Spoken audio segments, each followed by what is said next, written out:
بسم الله الرحمن الرحيم نحمده ونصلي على رسوله الكريم أما بعد قال الله تبارك وتعالى في القرآن المجيد والفرقان الحميد أعوذ بالله من الشيطان الرجيم بسم الله الرحمن الرحيم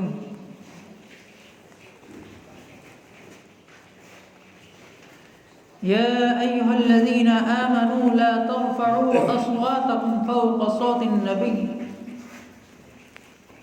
ولا تجهروا له بالقول كجهر بعضكم لبعض أن تحبط أعمالكم وأنتم لا تشعرون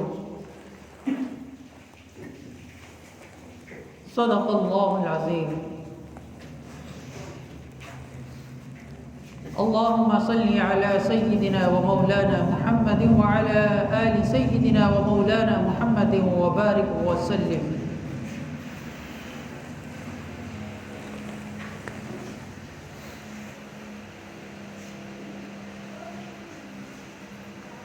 میرے محترم بزرگوں اور دوستوں، ملت اسلامیہ کے نوجوانوں، اللہ رب العزت کا احسان اور کرم کہ اللہ تعالیٰ نے ہمیں جمعہ کا مبارک مقدس دن عطا فرمایا، اپنے دربار کی حاضری نصیب فرمائی۔ اللہ تعالیٰ ہماری اس حاضری کو قبول فرمائے۔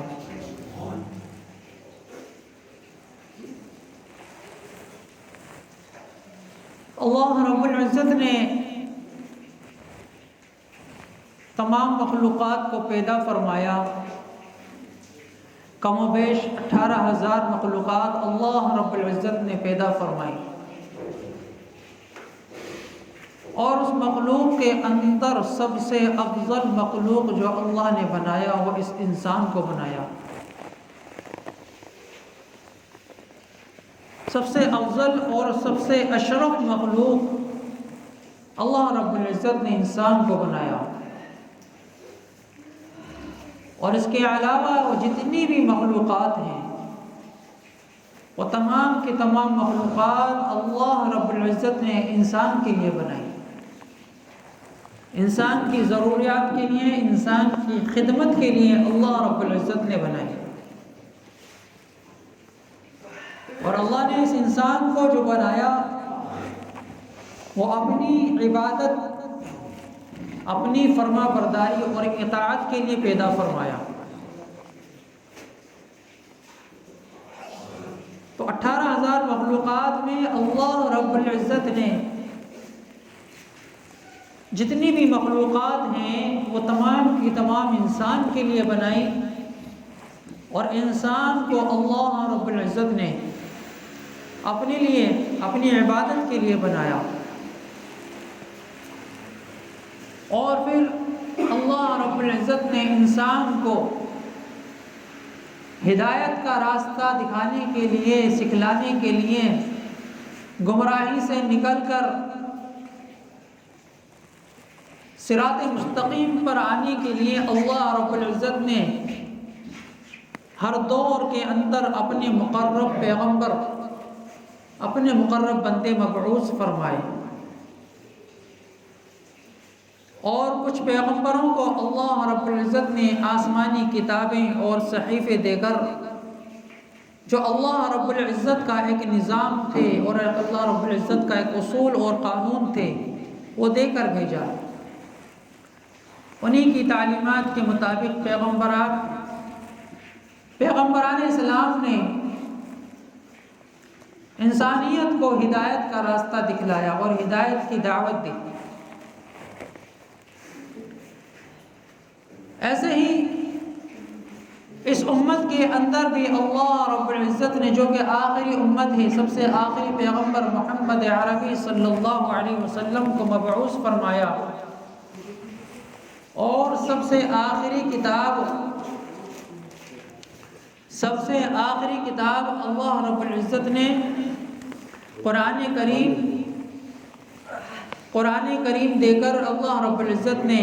حضرت محمد صلی اللہ علیہ وسلم کو مبعوث فرمایا، اور قرآن کریم عطا فرمایا۔ اللہ رب العزت نے اس قرآن کریم کے اندر، ہم یہ سمجھتے ہیں کہ صرف اللہ رب العزت نے صرف عبادت کے بارے میں بتلایا ہے کہ میری عبادت کرو، میری اطاعت کرو، نماز پڑھو یا روزہ رکھو یا حج کرو، زکوٰۃ، ہم یہ سمجھتے ہیں کہ قرآن کریم صرف اسی چیز کے لیے ہے، اس لیے ہم لوگ اس سے دور بھاگتے ہیں۔ انسان کا مزاج ہے کہ جہاں اس کو محنت کرنی پڑتی ہے یہ اس سے کتراتا ہے، یہ انسان کی فطرت کے اندر ہی بات داخل ہے۔ تو ہمارے ذہنوں کے اندر ایک بات یہ بیٹھی ہوئی ہے کہ قرآن کریم جو کتاب ہے وہ تو صرف ہم لوگوں کو مشقت میں ڈالنے کے لیے ہے، ہم لوگوں کو پابندی میں ڈالنے کے لیے ہے۔ ہماری ایک یہ ذہنیت ہے، ہم یہ سمجھتے ہیں کہ ہم قرآن پر عمل کریں گے تو ہمیں نماز پڑھنی پڑے گی، ہم قرآن پر عمل کریں گے تو ہمیں روزہ رکھنا پڑے گا، ہم قرآن پر عمل کریں گے تو ہمیں اپنے مالوں کو اللہ کے راستے میں خرچ کرنا پڑے گا۔ ہم یہ سمجھتے ہیں کہ بس قرآن کریم اسی چیز کی کتاب ہے، نہیں، بلکہ قرآن کریم جو ہے مکمل زندگی کو اس دنیا کے اندر گزارنے کے لیے، آخرت کا سامنا تو بعد میں ہوگا، آخرت کی تیاری کرنے کے لیے بھی اور مکمل اپنی زندگی کو گزارنے کے لیے معاشرتی اعتبار سے بھی، اخلاقی اعتبار سے بھی، معاملاتی اعتبار سے بھی اللہ رب العزت نے اس قرآن کریم کو نازل فرمایا ہے۔ لیکن ہم چونکہ اس کو نہ تو اس پر غور کرتے ہیں، نہ اس کی طرف اپنا رجوع کرتے ہیں، نہ اس کو پڑھتے ہیں، نہ سمجھتے ہیں، تو اس سے ہمیں پتہ بھی نہیں چلتا کہ اللہ رب العزت نے اس کے اندر کیا کیا فیچرز رکھے ہیں۔ آج کے ٹائم میں بہت سے لوگ جب موبائل چلاتے ہیں نا، اور موبائل دوسرا سیٹ لینے کی سوچتے ہیں کہ مارکیٹ میں کوئی نیا سیٹ آتا ہے تو اس کے فیچرز سب سے پہلے معلوم کرتے ہیں، نیٹ پہ تلاش کریں گے یا کسی نے لے رکھا ہے تو اس سے پوچھیں گے کہ بھئی اس میں نیا کیا ہے، یہ نیا سیٹ آیا ہے تو اس کی خصوصیت تو بدلاؤ، اس کی خصوصیت بس وہی ہے جو ہم پرانا چلا رہے ہیں، یا اس میں کچھ نیا آیا ہے جو مارکیٹ میں وہی نیا آیا ہے، نیا سیٹ لانچ ہوا ہے تو کچھ تو نیا ہوگا اس کے اندر۔ ان کے یار دوست بتلاتے ہیں یا وہ اتنا پڑھا لکھا ہے تو خود سرچ کر لیتا ہے، اس کو دیکھتا ہے کہ بھئی یہ تو اس میں اور فنکشن ہے بہت زیادہ، اس کے اندر اور زیادہ فیچرز ہیں، یہ سروسز اس کے اندر ہیں، تو پھر اس کو لیتا ہے۔ اور جو بیچارہ بالکل انگوٹھا ٹیک آدمی ہے، وہ زیادہ کچھ جانتا نہیں، بس اس کو تھوڑا بہت کچھ آتا ہے چلانا، تو وہ سمجھتا ہے کہ موبائل صرف اس لیے ہے کہ کسی کو کال کر لی، کسی کے کال سن لی، یا تھوڑے بہت ویڈیو چلا لی، گانے سن لیے۔ اکثر تو زیادہ تر ایسا ہی یوز کر رہے ہیں موبائل کا۔ لیکن اگر موبائل کی تہ کے اندر ہم گھسیں گے تو موبائل کے اندر نہ جانے کتنے ہمیں فیچرز ملیں گے جو ہمیں ہماری زندگی کے اندر ہمیں بہت سارے فائدہ حاصل ہوں گے۔ یعنی اگر صحیح استعمال اس کا ہم کریں گے، ایک آسان جملے کے اندر یہ بات ہے، ہم اگر اس کو صحیح استعمال کریں گے، چونکہ لوگوں کو پتہ نہیں ہے، وہ بس اپنے گانے چلا لیے، انٹرنیٹ چلا لیا، چیٹنگ کر لی، کالنگ کر لی، بس وہ سمجھتے ہیں اتنا ہی ہے اس کے، حالانکہ اس کے اندر بہت کچھ ہے ابھی، لیکن جانتے نہیں۔ ایسی قرآن کریم کے اندر بھی، یہ تو میں نے ایک مثال دی ہے، موبائل کے ذریعے سے آپ کو سمجھایا ہے، ایسی قرآن کریم کے اندر بھی بہت کچھ ہے ہمیں فائدہ پہنچانے کے لیے، دنیا کے اندر بھی، صرف یہ نہیں کہ آخرت کے اندر ہمیں اس کا ثواب ملے گا، آخرت تو وہ سنوارنے کے لیے آیا ہی ہے، لیکن دنیا بھی ہماری سنوارنے کے لیے قرآن کریم کے اندر بہت سارے اصول و ضوابط ہیں، بہت سارے اللہ رب العزت کے بنائے ہوئے قانون ہیں۔ اور انشاءاللہ گاہے بگاہے آپ حضرات کے سامنے ابھی جو میں نے قرآن کریم کی آیت پڑھی تھی، اس کے اندر اللہ رب العزت نے ایک ادب سکھلایا ہے۔ سورہ حجرات کے اندر، یا ایھا الذین آمنوا لا ترفعوا اصواتکم فوق صوت النبی، کہ ایمان والو اپنی آوازوں کو بلند مت کرو نبی کی آوازوں سے، ولا تجہروا له بالقول کجہر بعضکم لبعض، اس طریقے سے نبی کی مجلس میں اپنی آوازوں کو بلند مت کرو کہ جس طریقے سے تم آپس میں ایک دوسرے سے باتیں کرتے ہو۔ یہ نبوت، دربار نبوت کا ایک ادب سکھلایا جا رہا ہے۔ اور آگے کیا فرما دیا؟ ان تحبط اعمالکم وانتم لا تشعرون، کہ کہیں ایسا نہ ہو کہ اس بے ادبی کی وجہ سے تمہارے اعمال جو ہیں وہ برباد ہو جائیں۔ اور اعمال کون سے برباد ہوں گے؟ جو قابل قبول ہیں۔ برباد جو چیز جو ہوتی ہے وہ کامیاب چیز برباد ہوتی ہے، جو خود ہی برباد ہے اس کا بربادی کی کوئی گنتی نہیں ہوتی۔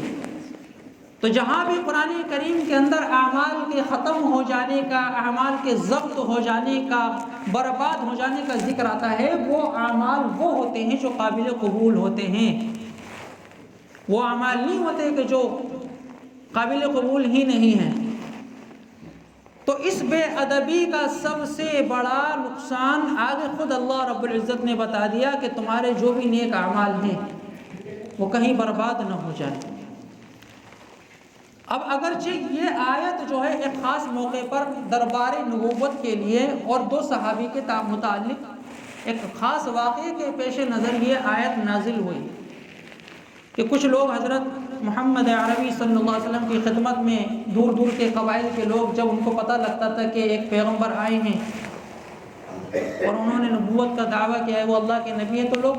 دور سے لوگ آتے تھے، دین سیکھنے کے لیے آتے تھے، سمجھنے کے لیے آتے تھے، جماعتیں آتی تھیں۔ اللہ کے نبی ان میں پھر ان کو دین سکھا کے انہی کے لوگوں میں سے ایک امیر بنا دیا کرتے تھے اور ان کو روانہ فرما دیا کرتے تھے۔ تو ایک گروہ آیا اللہ کے نبی صلی اللہ علیہ وسلم کی خدمت میں، ان کو تعلیمات کی باتیں چلنے لگی، اسلام کی باتیں چلنے لگی۔ ابھی اللہ کے نبی صلی اللہ علیہ وسلم نے ان میں سے کسی کو امیر نہیں بنایا تھا اور ابھی کوئی ایسا مشورہ بھی نہیں ہوا تھا، لیکن حضرت ابو بکر صدیق رضی اللہ تعالیٰ عنہ اور حضرت عمر فاروق رضی اللہ تعالیٰ عنہ آپس میں اس بات پر ڈسکس کرنے لگے، مشورہ کرنے لگے کہ کون ہونا چاہیے۔ انہوں نے کسی کا نام لیا، انہوں نے کسی کا نام لیا، تھوڑا سا معاملہ گرم سا ہو گیا، ایک بحث کا سا ماحول بن گیا۔ تو یہ وہاں پر ان کو تنبیہ کے طور پر یہ آیت نازل ہوئی، شروع کی 2 آیت، 3-4 آیتیں جو ہیں ادب کے تعلق سے نازل ہوئی۔ لیکن قرآن کریم کے اندر کسی خاص واقعے کا ذکر کرنا، اللہ رب العزت کا اس کو بتانا، نازل کرنا، یہ صرف ان لوگوں کے لیے نہیں ہوتا، یہ پوری قیامت تک کی رہتی انسانیت کے لیے ہوتا ہے۔ قرآن کریم اس کے لیے ہدایت ہے، قیامت تک کی آنے والی انسانیت کے لیے یہ راہ ہدایت ہے، شمع ہدایت ہے۔ تو ہم یہ نہ سمجھے کہ یہ صرف انہی لوگوں کو بتلایا گیا تھا، یہاں پر یہ بتلایا گیا ہے کہ ہمیں اپنی آوازوں کو کتنا کنٹرول میں رکھنا ہے، ہمیں درمیانی آواز کو اختیار کرنا ہے۔ وہاں دربار نبوت کی بات تھی، یہاں پر دربار اللہ، کیا اللہ کا دربار ہے، یا نبی صلی اللہ علیہ وسلم کی مجلسیں ہیں، دین کی مجلسیں ہیں، ذکر کی مجلسیں ہیں، دینی جلسے ہیں، جہاں بھی جو بھی کچھ ہے، اپنی آوازوں کو ہمیں کنٹرول میں رکھنا ہے، درمیانہ آواز رکھنا ہے کہ سامنے والے کو ہم کچھ کہہ رہے ہیں تو اسے سمجھ میں بھی آ جائے، اور اگر اتنا ہمیں بلند بھی نہیں کرنا اپنی آواز کو کہ ہماری آواز جو ہے ایک جھگڑے کسی بن جائے۔ تو یہ قرآن کریم نے ایک ادب سکھلایا ہے۔ سورہ لقمان کے اندر 19ویں آیت کے اندر بھی اللہ رب العزت نے یہی ادب اور دوسرے انداز میں سکھلایا، وَقْصِدْ فِي مَشْيِكَ وَغْضُضْ مِنْ صَوْتِكَ، کہ اپنی چال جو ہے درمیانی چال اختیار کرو۔ ہم جو چلتے ہیں کہ اس میں نہ تو اکڑ مکڑ ہو زیادہ، ایک تکبرانہ چال جو ہوتی ہے، بہت سے لوگ ایک تکبرانہ چال چلتے ہیں، تو اپنی جو چال ہے اس کو درمیانہ کر لو، یعنی کہ نہ تو اس کے اندر تکبر ظاہر ہو اور نہ ہی اتنی عاجزی اور اتنی سستی ہو کہ وہ آدمی سست کہلانے لگے اور اس کو راستے کا جو ایکٹیو راستے میں چلتے ہوئے رہنا چاہیے وہ اس سے بھی بالکل ہی دور ہو جائے۔ تو فرمایا کہ راستہ چلتے ہوئے یا کہیں بھی چل رہے ہو، آپ اپنی جو چال کا انداز ہے اس کو معتدل بناؤ، چلنے کے اعتبار سے بھی اور اپنے مزاج کے اعتبار سے بھی۔ آپ کے مزاج کے اندر عقل اور تکبر ظاہر نہ ہو۔ ایک اور 17ویں پارے کے اندر آیا کہ رحمان کے بندے وہ ہیں جو اب عاجزی اختیار کرتے ہیں، یمشون علی الارض ہونا، کہ زمین پر جو وہ چلتے ہیں بڑے عاجزی کے ساتھ چلتے ہیں۔ اللہ کے نبی صلی اللہ علیہ وسلم کا ایک واقعہ تو لمبا ہے لیکن میں ایک چھوٹا سا ایک حصہ بتاتا ہوں کہ جب اللہ کے نبی صلی اللہ علیہ وسلم نے مکے کو فتح کیا، لاسٹ میں کتنے ستائے گئے تھے، مکہ سے ہجرت کر کے مدینہ طیبہ تشریف لے گئے تھے، کیوں کہ یہاں پر جینا حرام کر دیا تھا، یہاں تک کہ قتل کی پوری تیاریاں ہو چکی تھی اللہ کے نبی صلی اللہ علیہ وسلم کی، اور صحابہ اکرام کو، ایمان والوں کو، جو اللہ کے نبی صلی اللہ علیہ وسلم کے اوپر ایمان لے کر آئے تھے، بہت ستایا گیا، کچھ شہید بھی ہوئے۔ لیکن میں ایک بات بتا رہا ہوں کہ جب اللہ کے نبی صلی اللہ علیہ وسلم کو پوری ستہ، آج کے سائڈ میں آپ کو سمجھاتا ہوں، قوت حاصل ہو گئی، ستہ حاصل ہو گئی، اللہ کے نبی صلی اللہ علیہ وسلم نے مکے پر فتح حاصل کر لی، اور اونٹنی کے اوپر سوار تھے اللہ کے نبی صلی اللہ علیہ وسلم، اور مکہ کے اندر داخل ہو رہے ہیں، تو اللہ کے نبی صلی اللہ علیہ وسلم کا نہ تو سر بلند تھا نہ ہی سینہ چوڑا تھا، بلکہ اتنی عاجزی تھی، اتنا سر جھکا ہوا تھا کہ مفسرین یہ لکھتے ہیں کہ اللہ کے نبی صلی اللہ علیہ وسلم کا جو سر مبارک ہے اونٹنی کے کوہان پر ٹکا ہوا تھا، عاجزی کی وجہ سے، انکساری کی وجہ سے، وہاں تکبر نہیں تھا، حالانکہ وکٹری حاصل ہو چکی ہے، ایک فتح حاصل ہو چکی ہے، اور کچھ صحابہ یہ خیال کر رہے ہیں کہ آج تو اپنے دشمنوں سے چن چن کر بدلہ لیا جائے گا، کیا؟ بعض صحابہ یہ خیال کر رہے تھے کہ آج اللہ کے نبی صلی اللہ علیہ وسلم کو آج فتح حاصل ہو گئی، آج مکہ کے اندر جتنے بھی دشمن ہیں ان کا صفایا کیا جائے گا، آج چن چن کر ان سے بدلہ لیا جائے گا، لیکن اللہ کے نبی صلی اللہ علیہ وسلم جب اندر داخل ہوئے تو وہاں پر سب کے لیے عام معافی کا اعلان کر دیا کہ جو مسجد حرام کے اندر داخل ہو گیا وہ بھی کیا کہتے ہیں امن میں ہے، جو ابو سفیان کے گھر میں داخل ہو گیا وہ بھی امن میں ہے، جو اسلام لے آیا وہ بھی امن میں ہے، جو ہمارے مقابلے پر نہیں آیا وہ بھی امن میں ہے، سب کے لیے۔ صحابہ بھی دنگ رہ گئے کہ اللہ کے نبی صلی اللہ علیہ وسلم کو اتنا ستایا گیا، اتنا پریشان کیا گیا، لیکن آج اللہ کے نبی صلی اللہ علیہ وسلم نے سب کو معاف کر دیا، ایک جھٹکے کے اندر وہ معاف کر دیا۔ تو یہ عاجزی اور انکساری کہ کیا ہے، قرآن کریم یہ سب ہم کو سکھلاتا ہے کہ ہمیں اپنی آوازوں کو پست رکھنا ہے، اپنی چال کو ہمیں درمیانہ رکھنا ہے، وقصد فی مشیک واغضض من صوتک ان انکر الاصوات لصوت الحمیر، کہ بے شک بری سے بری آواز جو ہے وہ گدھے کی آواز ہے، یہ قرآن کریم میں فرمایا۔ یہاں مثال کیوں دی گئی ہے گدھے کی آواز سے؟ کہ جب انسان بہت تیز بولتا ہے، بہت تیز دہاڑتا ہے تو اس کی آواز بھی بدنما ہو جاتی ہے، یہاں اسی لیے مثال دی گئی ہے۔ خود قرآن کریم نے پہلے تو کیا کہا کہ اپنی آوازوں کو پست رکھو، درمیانہ رکھو، کیونکہ بری سے بری آواز وہ گدھے کی آواز ہے، تو اس کا مطلب کیا ہے؟ قرآن کریم یہ کہہ رہا ہے کہ اپنی آوازوں کو گدھے کی طرح مت بناؤ، یہ قرآن کریم کہہ رہا ہے۔ تو ہمیں یہ اخلاق سیکھنے ہیں جو قرآن کریم نے اور اللہ کے نبی صلی اللہ علیہ وسلم نے حدیثوں کے ذریعے سے جو ہمیں اخلاق سکھلائے ہیں، جو معاشرت ہم کو سکھلائی ہے، اور جب ہم یہ اختیار کریں گے تو کیا ہے، اللہ رب العزت اللہ کے نزدیک بھی ہم محبوب ہو جائیں گے،